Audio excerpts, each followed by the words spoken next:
All right, we're going to go over section 10.5.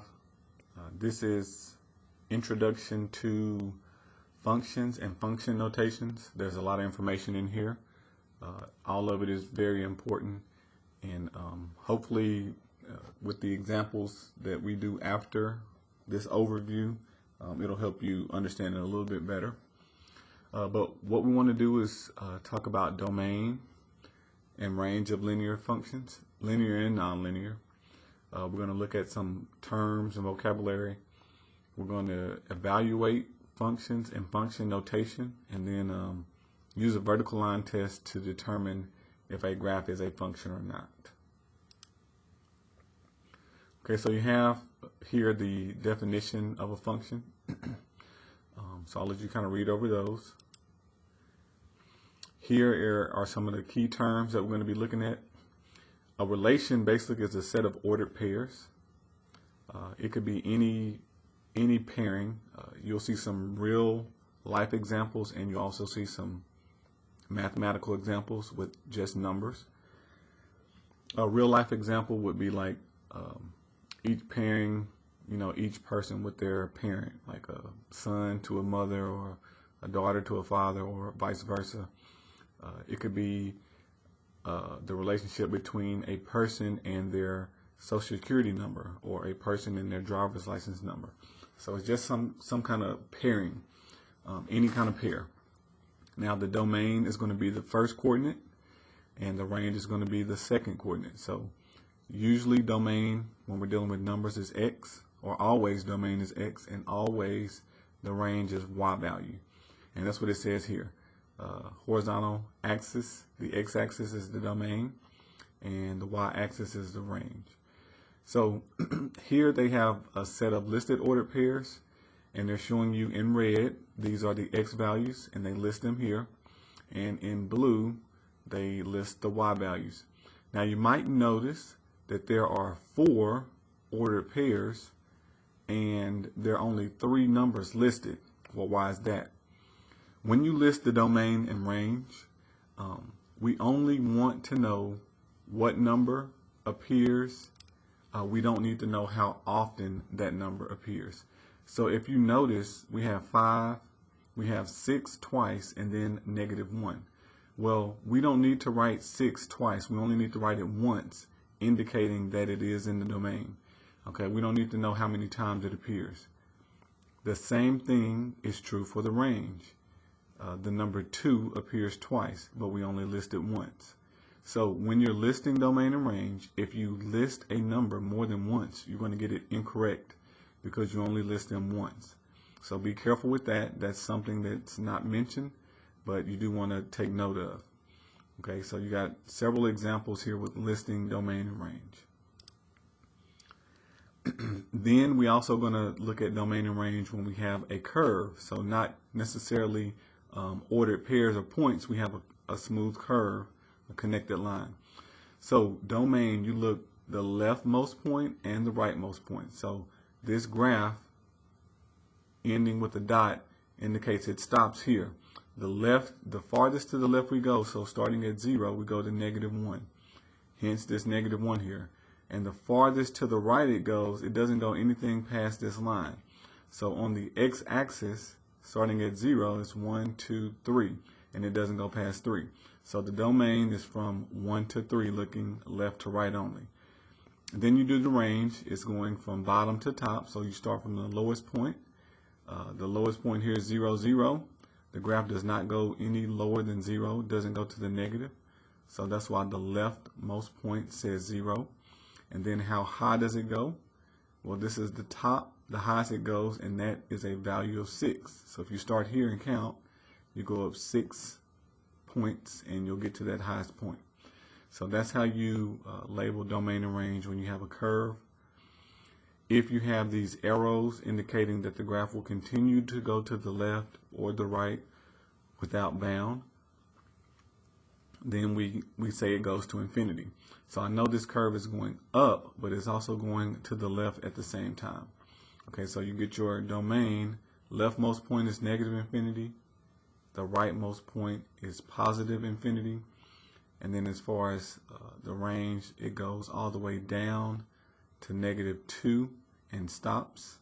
So you do that bracket, and then it goes up, and it continues to go up, so we say to positive infinity. So you have several examples like that to look. Here is the definition of a function.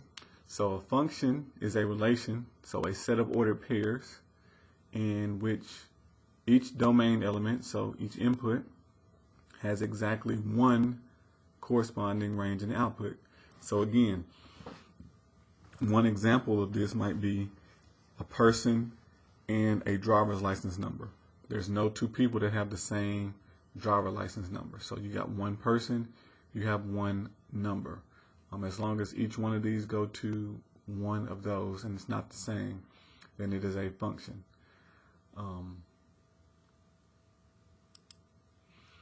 Here are some diagrams that kind of show you that. So you have a list of ordered pairs. The fact that this 2 repeats indicates that this is not a function. Okay, so down here is a physical diagram that you can kind of see. 2 goes to 3 and 2 goes to 5. That would be kind of like using a vending machine. And let's say that this button says Coke, and sometimes you get a Sprite and sometimes you get a Coke. If this button is giving you two different things, then it's not functioning properly. So this one is not a function. This one down here would be considered a function. Again, think about using a vending machine, and let's imagine that all of these buttons said Coke. As long as you hit this button and they all give you a Coke, no matter what button you push, if they all say Coke, then this would work. So the y value, the second coordinate, the range, can repeat. But the first coordinate, the domain, the x, it cannot repeat. Okay. So if the domain repeats, it's not a function. You also want to know if a function is a function based on if you have a graph. Okay. So what we do is a vertical line test. If you draw any vertical line, no matter where you draw it, it should only cross the graph one time. If it does, no matter where you draw it, it's a function. If you draw a vertical line and it crosses 2 times, notice the ordered pairs, 3, 4, and 3, -4, that x value is repeated, then it's not a function. So it's pretty much the same definition of not repeating that first coordinate, but graphically we just look at, we call it the vertical line test. Same thing if you do a scatter plot or just dots. If I draw a vertical line and it goes through 2 dots, it's not a function. So this is not. This one would be a function. This one would not be because it hits more than once. And then this vertical line would not be because there are several points. You know, any of these ordered pairs is going through multiple points. So this one would not be a function. Now we're going to talk about a linear function, linear equation. The domain of all linear functions is going to be all real or -infinity to positive infinity. Graphically, if you have a line, it's going to be in this form or it might be going the other direction. As you can see, we have arrows on either end indicating that it goes down and left without bound, and it also goes up and right without bound. So doing domain and range is going to be what we call all real numbers, or you can say -infinity to positive infinity. Domain and range with this horizontal line, the domain is negative to positive infinity, but the range, it doesn't go up or down at all. It just stays at 5. So your range is just the number 5. So that's what they indicate here. Your domain is all real. Your range is just the number 5. Then we have some other functions. This is what we call a rational function, where you have a fraction. The main takeaway here is that the denominator cannot be equal to 0. So if you're going to figure out what your domain is, then you're going to set the bottom equal to 0 or not equal to 0 and then solve. So if we said x minus 1 not equal to 0 and you solve, you would add 1 and simply just get x is not equal to 1. With interval notation, it's written like this. It's kind of like a broken number line. Let me show you that. A broken number line would be if I had drawn a number line and then I just take out, let's say that this is 0 and then this is 1. I'm going to take out the number 1. So then I have two pieces. I have this part on the left side of 1, and then I have another part on the right side of 1. So what they're saying is we're going to get rid of this number 1. So you pretty much have a broken number line like this. You have two pieces, and we're saying we just want to take out just that 1 point. So we're going to start at 0.999 infinite nines, and so that's what this means. It means we're going to go as close to 1 as possible without actually getting to 1, and then we're going to get on the other side of 1, which is like 1.000, infinite zeros, and then 1. So that'll be the next smallest number. So we're indicating that with parentheses, but we just write the number 1 because it's pretty close to 1, but we're not actually going to reach 1. So that's kind of, or that's what this is saying, from negative infinity to 1 and then 1 to infinity. So the main thing is that no denominator can equal to 0. So you will always set it not equal to 0, which I'll show you that more in practice. Here's another example of that same thing. And now we want to talk about function notation. So you're used to seeing equations y equals mx plus b. This is just the general form. Now we're going to get rid of the y and replace it with f of x. And when you see that,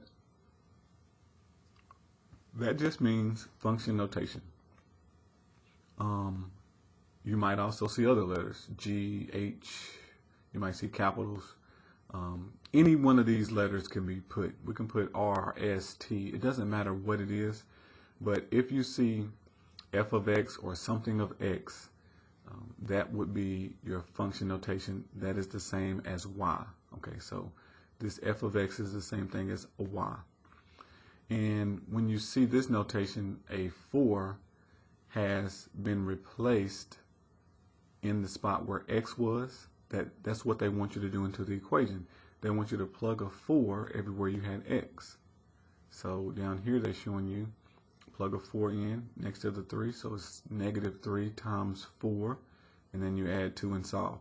So once you get that, this is telling you your y value. So you plug in 4 as your x value, whatever you get out is your y value. So you have this ordered pair, which is 4 for your x, negative 10 for your y. Sometimes they might show it like this. Might be kind of confusing, but just understand it's an x value and a y value. Here's some examples of them plugging in function notation, which we'll do some together. There's a few more. And you might also be asked to find a function value from a graph. Okay, so again, it's just looking at the ordered pair. So this one says, when x is 2, what is the y value? Well, you go to the graph, or negative 2 actually. Go to negative 2 and find out where this line negative 2 intersects with this graph.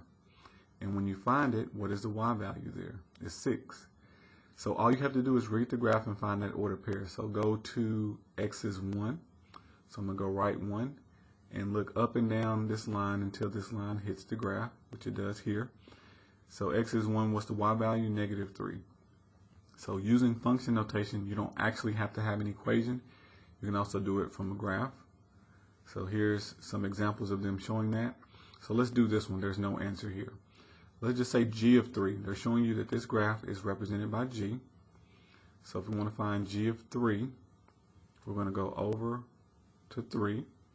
And this line is going to hit the graph down here.